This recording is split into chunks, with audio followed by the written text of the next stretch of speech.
এই দিনটা সত্যি খুব একটা আনন্দের দিন। আর এই দিনটা আসলেই ছোটোবেলার কথা সত্যিই খুব মনে পড়ে। আমার কেন প্রত্যেকেরই এই দিনটার কথা মানে ছোটোবেলাকার কথা খুব মনে পড়ে। স্কুল, কলেজে বন্ধু-বান্ধবীদের সাথে সকাল করে ঘুম থেকে উঠে স্নান করে চটজলদি শাড়ি পরে মানে সরস্বতী পুজোর অঞ্জলি দেওয়া। মানে এই দিনটার কথা হয়তো কম বেশি আমরা কেউই ভুলতে পারি না। তো যাই হোক বন্ধুরা, দৈনন্দিন যেরকম ঘুম থেকে উঠে আজও চটজলদি একটু বিশেষ করে তাড়াতাড়ি ঘুম থেকে উঠে পড়েছি এবং ঘুম থেকে উঠে সমস্ত কাজকর্ম করে নিয়ে এদিকে ওয়েদারটা মানে আজকে বেশ ভালো রোদ ঝলমলে একটা সকাল। তা দেখতে পাচ্ছ বন্ধুরা, পুরো স্নান করে রেডি হয়ে নিয়েছে, একবারে একটা ইয়েলো কালারের শাড়ি পরে নিয়েছি।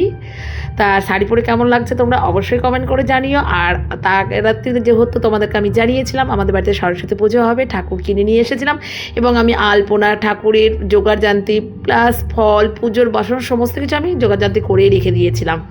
পরের দিনকে স্নান করে শুধু ঠাকুরমশাই আসার পালা, আর ফলটা কেটে ঠাকুরের জোগাড়যন্ত্রগুলো একটু করে দিয়ে তাহলেই আমাদের পুজো হয়ে যাবে। তো দেখতে পাচ্ছ এদিকে ঠাকুরমশাই চলেও এসেছে বন্ধুরা, আর ঠাকুরমশাই এসে পুরো জোগাড়যন্ত্রের হাতের কাছেই ছিল, পুজোতেও বসে গেছে। আর এই দিনটা আমাদের কাছে প্রত্যেকের কাছেই খুব একটা আনন্দের দিন। জমিয়ে খাওয়া দাওয়া, ঘোরাঘুরি, মানে ছোটোবেলাকার মতো হয়তো অতটা ঘোরাঘুরি করতে না পারলেও সংসারের মধ্যে ঢুকে গেছি বন্ধুরা। এখন সংসারের কাজকর্ম নিয়েই ব্যস্ততার মধ্যে কেটে যাচ্ছে, অফিস মানে সমস্ত কিছু ব্যস্ততার মধ্যেই জীবনটা কেটে যাচ্ছে। তো যাই হোক, এই দুটো ছোটো ছোটো আমার স্কুলের স্টুডেন্টরা আমার বাড়িতে এসেছিলো, দুটো খুব একদম মিষ্টি স্টুডেন্ট। তাদেরকে সাথে একটু গল্প আড্ডা দেওয়া হলো। তারপরে ছোটো ছোটো বাচ্চা ওরা দেখতেই পাচ্ছ। তারপরে এই সমস্ত মানে প্রসাদ দেওয়ার পরে রান্নাঘরে চলে এসেছি, যেহেতু দুপুরে খাবারের ব্যবস্থা করতে হবে। আর দুপুরে আজকে বাড়িতে বানাচ্ছি সবজি দিয়ে একদম গরম গরম খিচুড়ি, তার সাথে করে নেব বন্ধুরা বেগুন ভাজা, আলু ভাজা, মানে টুকিটাকি কিছু তরকারি, সমস্ত কিছুই তোমাদের সাথে শেয়ার করব। আর যেহেতু সরস্বতী পুজোর দিন আমাদের সমস্ত রান্নাবান্না করে রাখতে হয়, পরের দিন আমাদের বাসি খাওয়া আছে বন্ধুরা। পরের দিন আমাদের কোনো রান্নাবান্না থাকে না, পরের দিন কোনো মশলাপাতিও থাকে না। সেদিনকে আমাদের মানে সরস্বতী পুজোর পরের দিনকে আমাদের শীতলা ষষ্ঠী থাকে, মানে শিলনোড়ার পুজো হয়। তাই এই রিচুয়ালটা তোমাদের কাদের কাদের আছে বন্ধুরা অবশ্যই কমেন্ট করে জানাও, এই বিশেষ করে বাসি খাওয়াটা তা আমাদের আছে বন্ধুরা। তাই সমস্তই আগা দিনকে সমস্ত তরি তরকারি করে রাখতে হয়, টোটালটাই নিরামিষ হয়। এই দুদিন আমাদের পরপরই দুদিন আমরা নিরামিষ খাই বন্ধুরা।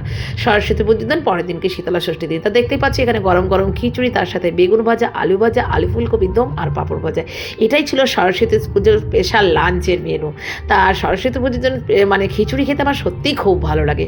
তাই এদিকে বিকেল হতে মানে সন্ধ্যা হতে হতে আমি সমস্ত কালকের যে রান্নাগুলো আমাদের খেতে হয় সেগুলোই আমি রান্নাগুলো করেও নিয়েছিলাম বন্ধুরা। তারপরে সন্ধ্যা দেওয়ার পরে মানে কাঁচা কাপড়ে তোমার কলাই সিদ্ধ বসিয়েছিলাম। তা দেখতেই পাচ্ছ এখানে আমাদের গোটা সিদ্ধ করতে হয় কুল, শিম, বতুর শাক, তারপরে পুঁই ডাঁটা দিতে হয় সাতটা বেগুন কলাই দিয়ে ভালো করে সেদ্ধ করে বসিয়ে দিতে হয়। তো তারপরে সন্ধেবেলায় তোমার কলাই সিদ্ধ বসানোর পর তারপরে ষষ্ঠীটাও পেতে দিয়েছিলাম বন্ধুরা, যেহেতু আমাদের কালকে ষষ্ঠী পুজো রয়েছে।